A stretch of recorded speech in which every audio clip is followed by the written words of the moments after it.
Good morning. निर्माण GS academy में आपका स्वागत है। करंट अफेयर के सेगमेंट के साथ हम फिर हाजिर हुए हैं। 26 अक्टूबर है आज, और करंट अफेयर के साथ जो जनरल स्टडी के तथ्यात्मक रूप से जो बिग पॉइंट रहते हैं उनका भी हम डेली जो है करंट अफेयर के साथ डिस्कस करते हैं। तो देखते हैं और बढ़ते हैं पहले प्रश्न की ओर।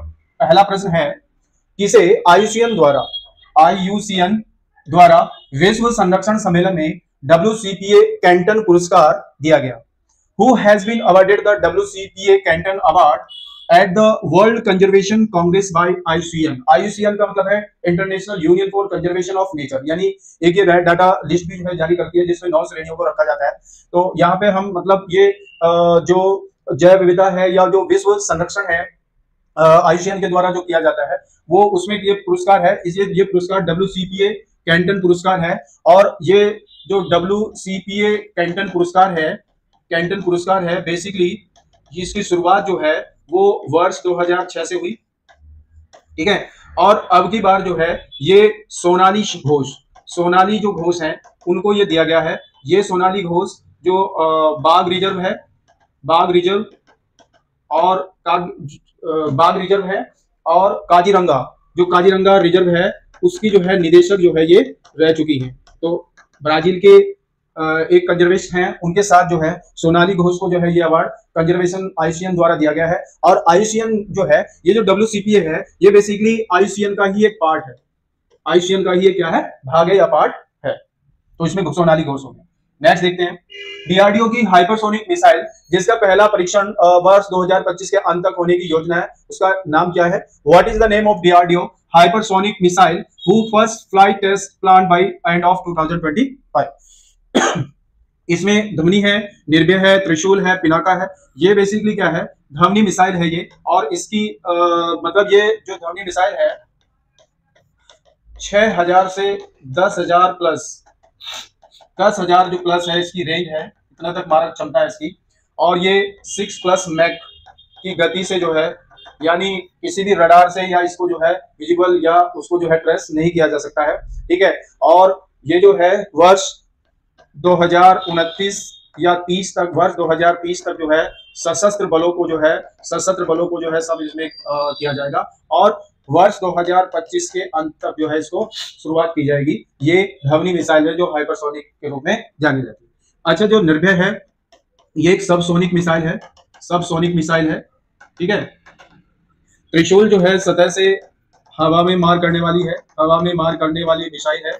और पिनाका जो है एक मल्टी बैरल रॉकेट है, पिनाका रॉकेट है। तो हमारा आंसर बेसिकली धमनी है।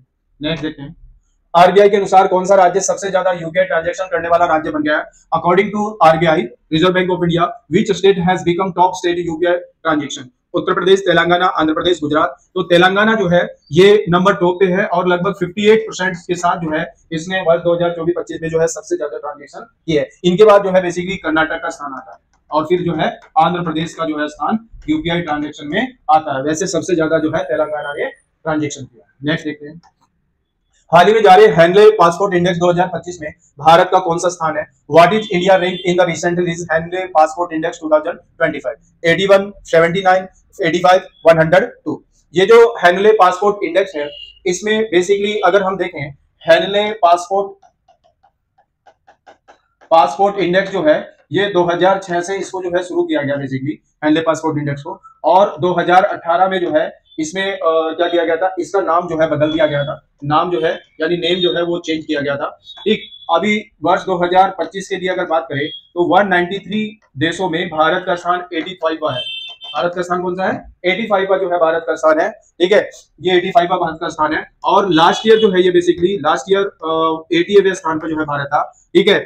और अगर हम देखें पहले स्थान पर अगर हम बात करें तो सिंगापुर जो है वो प्रथम स्थान पर है। सिंगापुर का स्थान जो है इसमें क्या है? प्रथम स्थान पर है, ठीक है। अंतिम स्थान जो है वो अफगानिस्तान पर। अंतिम स्थान पर कौन है?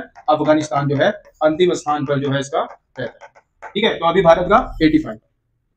नेक्स्ट देखते हैं, एशिया की सबसे बड़ी जो रेलवे प्रदर्शनी का आयोजन कहा गया? Where was Asia largest railway exhibition organize? Shanghai, Tokyo, New Delhi और मॉस्को। ये जो अभी किया गया है वैष्णव है जो उन्होंने जो है रेल इसका भारत जो मंडपम है नई दिल्ली भारत मंडपम जो है, ठीक है, वहां पर जो है इसका उद्घाटन किया गया है। और ये भारत की सबसे बड़ी जो है, या कहिएगा एशिया की सबसे बड़ी जो है रेलवे प्रदर्शनी है। ठीक है, और इसकी खासियत और ये है, अगर हम रेलवे जंक्शन की बात करें, सबसे बड़ा जो जंक्शन है वो हावड़ा जंक्शन है। ठीक है, हावड़ा जंक्शन जो है वो एशिया का नंबर 1 है, या विश्व का भी कह सकते हैं। और सबसे बड़ा जो यार्ड है वो दीनदयाल जो है रेलवे यार्ड, सबसे बड़ा जो है रेलवे यार्ड, ये विश्व का सबसे बड़ा है, दीनदयाल। ठीक है, नेक्स्ट, निम्न में से किस दिन विश्व खाद्य दिवस मनाया जाता है? On which the following day world food day celebration? World food day 13 अक्टूबर, 16 अक्टूबर और 16 सितंबर या 17 अक्टूबर। वर्ल्ड फूड डे जो है ये 16 अक्टूबर को मनाया जाता है, और शुरुआत जो है 16 अक्टूबर 1945 से जो है इसकी शुरुआत 16 अक्टूबर से जो है 1945 से इसकी शुरुआत की गई। और ये स्थापना बेसिकली FAO का मतलब है फूड एंड एग्रीकल्चर ऑर्गेनाइजेशन, जिसका मुख्यालय जो है रोम में जो है ये मुख्यालय है। ठीक है, इसके द्वारा किया गया, और इसकी पहली बार जो है 1979 में पहले इसको जो है इसका पहला समिट जो है हुआ, या इसको जो है बेसिकली क्या किया गया, पहला आयोजन 1979 में हुआ। ठीक है, नेक्स्ट देखते हैं, निम्न में से किसके द्वारा ready relevant and resurgent sacking नामक किताब लिखी गई? Who among the following has written the book ready relevant and resurgent sacking? Anil Chauhan, Manoj Pandey, Upendra Dwivedi, Rajnath Singh. Anil Chauhan जो CDS है, ठीक है, इन्होंने जो है ये पुस्तक लिखी है, और ये पुस्तक में बेसिकली भारत के जो सशस्त्र बल है उनको कैसे आधुनिक बनाना है, या उनको आधुनिकता की ओर कैसे ले जाना है, इस बुक में जो है बहुत अच्छी तरह से इस चीज को रखा गया है। तो ये राजनाथ सिंह ने जो है इसका विमोचन किया है, और ये जो है CDS जो अनिल चौहान है उनके द्वारा लिखी गई है। नेक्स्ट, भारतीय पावर लिफ्टर जोबी मैथ्यू ने मिस्र के काहिरा में, ये बेसिकली काहिरा है, ठीक है, आयोजित 2025 में पैरा पावर लिफ्टिंग विश्व चैंपियनशिप में कौन सा पदक जीता? Which medal did Indian para power lifter Joby Mathew in the year 2 para power lifting world championship had in Cairo?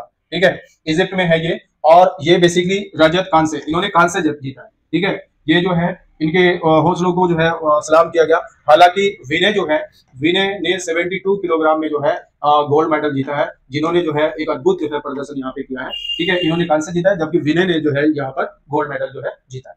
Next, green hydrogen hub के लिए भारत के किस बंदरगाह को चुना गया है? अब basically which Indian port has been selected as the green hydrogen hub? ये जैसे कांडला है, ठीक है, कोलकाता है, कोची है, मुंबई है। ये जो कांडला है इसको जो है ग्रीन हब या ग्रीन जो है बंदरगाह भी विकसित किया गया है। इसके साथ साथ जो है 2 और हैं, एक तो तमिलनाडु का तमिलनाडु के VO चिदम्बरम है, उनको जो ये चुना गया है। ठीक है, और एक उड़ीसा का पारादीप, इनको भी बेसिकली, और तीसरा जो है कांडला है। ठीक है, ये 3 जो है भारत में अभी ग्रीन हाइड्रोजन हब के लिए बंदरगाह जो विकसित किए गए। नेक्स्ट देखते हैं, अक्टूबर 2025 में दुनिया का पहला लाइव अंडर वाटर जो इंटरव्यू है वो कहाँ आयोजित किया गया? Where was the world first live under water interview organize October 2025? Palau है, मैक्सिको है, पेरू है, कोलकाता। प्लाऊ जो है ये बेसिकली वहां के राष्ट्रपति ने जो है इसको एक लाइव इंटरव्यू जो है ऑर्गेनाइज किया है, और ये ऑर्गेनाइज करने के पीछे जैसे जो समुद्र संरक्षण है या उसके कंजर्वेशन के लिए जो है इसको किया गया है। और ये जो प्लाऊ है ये प्रशांत महासागर में है। ठीक है, प्रशांत महासागर में है, और माइक्रोनेशिया जो कंट्रीज हैं उनके अधीन आता है, यानी ऑस्ट्रेलिया से और गिनी बिसाऊ से जो है बीच में जो है ये एक छोटा सा जो है देश है। तो वहां पर बेसिकली जो है ये अक्टूबर में लोगों ने अंडर वाटर जो है इंटरव्यू कंडक्ट किया। नेक्स्ट जो है ये ज्योग्राफी का पॉइंट है, जो GS का सेगमेंट चलता है। ठीक है, इसमें अब महाद्वीपीय ढाल है। महाद्वीपीय ढाल में अगर हम देखें तो सबसे पहले अगर देखें तो ये जो है बेसिकली मग्न तट आता है, ये महाद्वीपीय जो है मग्न तट है। ठीक है, उसके बाद जो है ये ढाल आता है, और फिर उत्थान आता है, ये उत्थान आता है, और उसके बाद ये गहरे सागरीय मैदान आते हैं। तो ये ढाल है, और इसका जो कोण होता है बेसिकली वो 2 डिग्री से लेकर 5 डिग्री तक जो है इसका होता है। और यहाँ पर निक्षेप का जो है क्या होता है, निक्षेप का अभाव पाया जाता है, निक्षेप का अभाव यहाँ पर जो है पाया जाता है। ठीक है, अगर हम बात करें तो अंटार्कटिका या जो अटलांटिक में है, यहाँ पर जो है 1 पॉइंट यानी सबसे ज्यादा जो है ये ढाल है, और पूरे उसमें अगर देखें तो 8.5% भाग पर जो है महाद्वीपीय ढाल जो है पाए जाते हैं। ठीक है, निक्षेप का अभाव रहता है। उसके बाद ये उत्थान है, उत्थान के बारे में हमें बताया, ये यानी ढाल और गहरे सागरीय मैदान के बीच का भाग होता है। उत्थान का मतलब जब जो है उत्थान पे आता है, ठीक है, उसके बाद का जो हिस्सा है वो गहरे सागरीय मैदानों में विस्तृत होता है। तो इनका जो होता है वो लगभग 0.2 से 0.5 डिग्री ढाल होता है, यानी ढाल कहिएगा नाम मात्र का, क्योंकि तो उत्थान हो रहा है तो ढाल जो है बहुत कम होता है, ठीक है। और क्या होता है, ये लगभग इसको आप जो है पॉइंट जो है आप 0.5 से 1 अंश का कोण भी इसमें मान सकते हैं। इसके बाद जो है गहरे सागरीय मैदान जो है वो उत्पन्न होते हैं, ठीक है। तो ये कुछ पार्ट है। नेक्स्ट सूफी आंदोलन के बारे में है, और सूफी आंदोलन में क्या है, बेसिकली जो सूफी है, सूफी शब्द जो है सॉफ्ट है और ये ऊन से मतलब है ऐसा, यानी सूफी यानी इस्लाम धर्म में जो 712 एडी के बाद एक विचारधारा आई थी जो मुस्लिम समुदाय है उसमें आक्रोशता है, उसी आक्रोशता को कम करने के लिए सूफी आंदोलन, सूफी मतलब एक विनम्र भाव के लोग, उनका जो है उत्पत्ति होती है मुस्लिम धर्म में। तो ये सूफी आंदोलन सूफ से बना है। और यहाँ पे अगर हम देखें तो जो सूफी है, सूफी में क्या है, जो लोग सूफी संतों की शिष्टता ग्रहण करते हैं, जो लोग सूफी संतों की शिष्टता ग्रहण करते हैं, शिष्टता ग्रहण करते हैं, ठीक है, वो मुरीद कहलाते हैं। और जो लोग, जो सूफी संत जहां विश्राम करते हैं, जहां क्या करते हैं, विश्राम करते हैं, वो बेसिकली खाने खा जो है कहलाता है, ठीक है। अच्छा, अब यहाँ पे दो विचारधारा इसमें आती है। एक विचारधारा तो बासरा होती है, ठीक है, जो इस्लामी जो सिद्धांत है, इस्लामी जो सिद्धांत है उनको जो है उसका अनुसरण करते हैं, ठीक है। दूसरे होते हैं बेसरा, जो बेसिकली इस्लामी सिद्धांत का अनुसरण नहीं करते, ठीक है। ये क्या होता है, बेसरा। अगर हम बात करें सबसे पहले चिश्ती जो सिलसिला है, चिश्ती सिलसिला ये भारत में आया और अजमेर में जो है इसने अपना वो बनाया, ठीक है। सबसे पहले जो है ख्वाजा मोइनुद्दीन चिश्ती, ये ख्वाजा मोइनुद्दीन चिश्ती जो है ये बेसिकली भारत में अजमेर में उन्होंने यहाँ पे अपनी खाना बनाई। और चिश्ती सिलसिले में काफी जो है संत हुए महत्वपूर्ण। चिश्ती सिलसिले के बाद अगर आप देखें कुतुब मीनार, कुतुबुद्दीन बख्तियार काकी, वो भी चिश्ती सिलसिले के ही थे, ठीक है, उनकी याद में बनाए गए। अगर हम बात करें तो बाबा फरीद है, और बाबा फरीद के बाद जो है इनके शिष्य काफी रहते हैं। जैसे अगर आप देखो सबसे पहले निजामुद्दीन औलिया है, निजामुद्दीन औलिया, और निजामुद्दीन औलिया है, इनको योग सिद्ध भी कहते हैं, योग सिद्ध भी इनको कहा जाता है, ठीक है। योग पद्धति को अपनाने वाले पहले चिश्ती सिलसिले के व्यक्ति थे। इसके बाद जो है बाबा फरीद जो है, इनकी जो आदि ग्रंथ है, जो सिखों का आदि ग्रंथ है, उसमें जो है इनकी कविताओं को जो है संकलित किया जाता है। तो इस तरह से जो है सिलसिला है चिश्ती सिलसिला। इनके अंतिम में जो है अगर आप देखें बाबा फरीद की, निजामुद्दीन औलिया के जो शिष्य की बात करें तो सलीम आता है, ठीक है, बड़ी फेमस है, जहांगीर का नाम सलीम इन्हीं के उस पर रखा गया था। अमीर खुसरो है जिनको तोता हिंद भी कहते हैं, वो सभी जो है चिश्ती सिलसिले के, ठीक है। इसमें एक कादरी सिलसिला भी है।